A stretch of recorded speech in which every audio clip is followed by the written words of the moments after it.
Can't believe how small these desks are for an old school.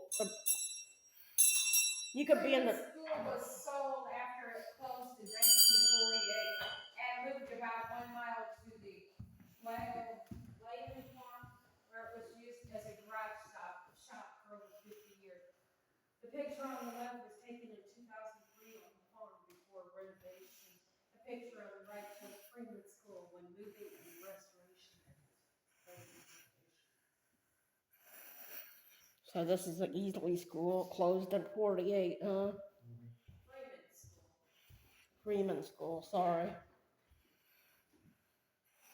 I still can't get over how little their seats are. No ass paddle either.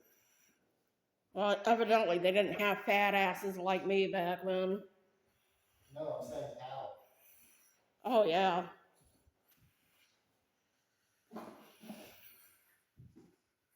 This is what they used to beat people with. Maybe.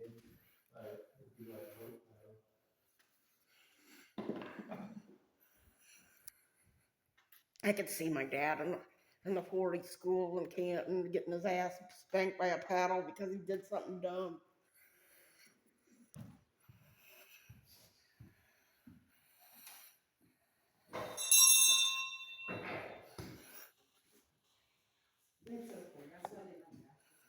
See, here, these are for ink wells. Huh. That's what an ink well is.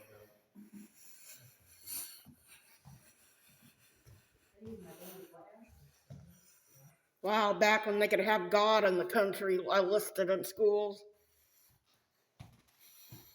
Well, thank God they don't today, but